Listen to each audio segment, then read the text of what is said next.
Hello students, in this video we are going to learn about refraction and total internal reflection.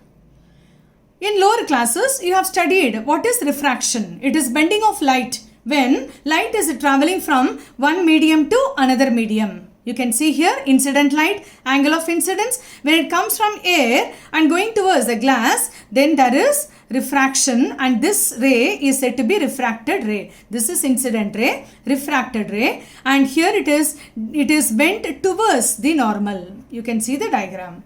It is just opposite here when it comes from glass to air, and here once again incident light, and this is a refracted light, refracted ray. You can see here it is away from the normal, where n dash in both diagrams, that is the perpendicular drawn to the surface of separation. XY is the surface of separation between two media.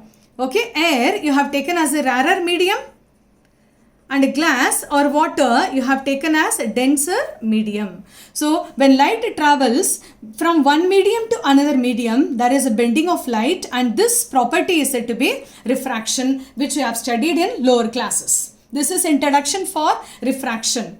And in order to study refraction, we are going to learn more with lenses. Okay, image formation in lenses, etc. Now before that, let us see what is total internal reflection.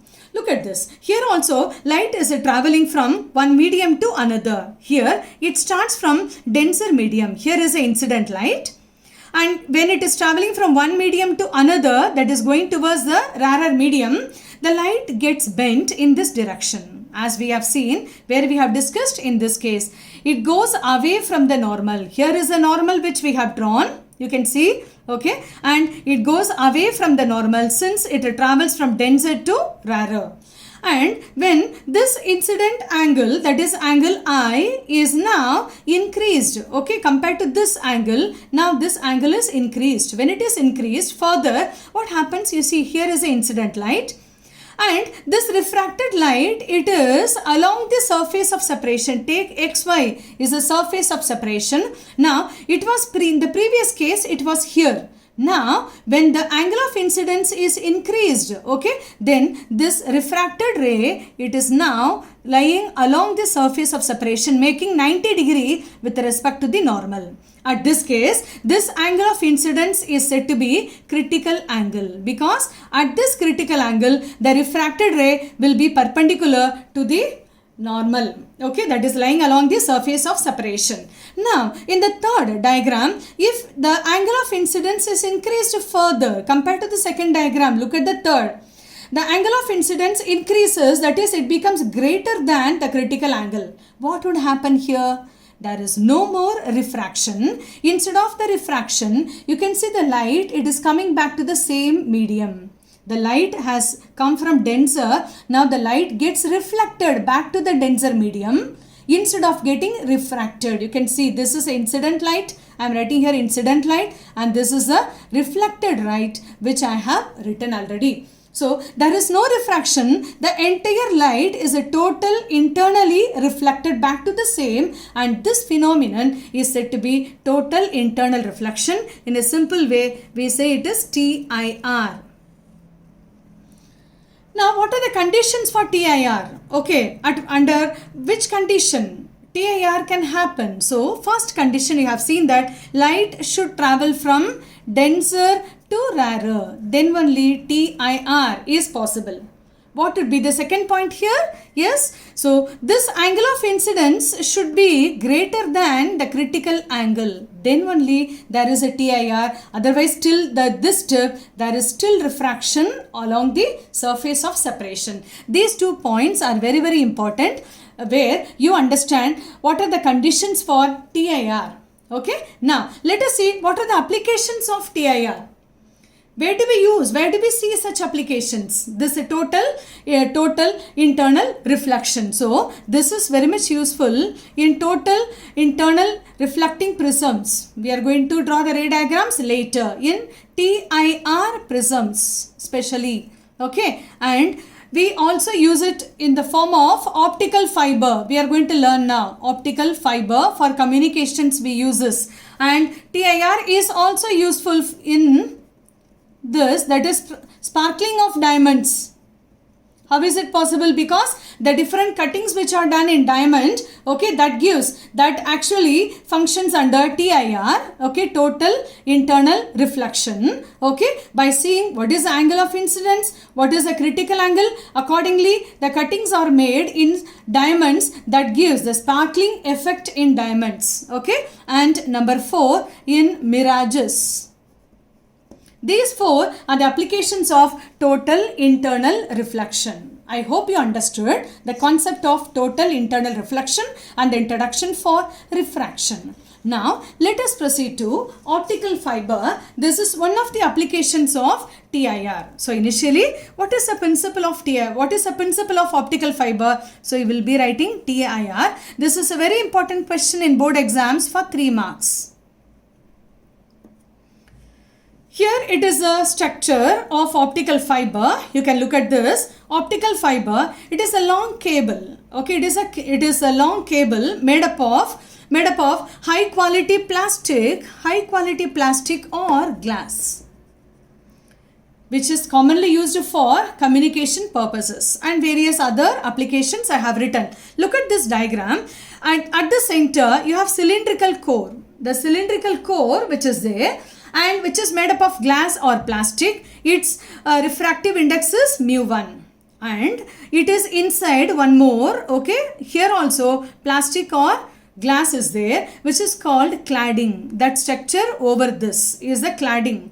Cladding has the refractive index mu2.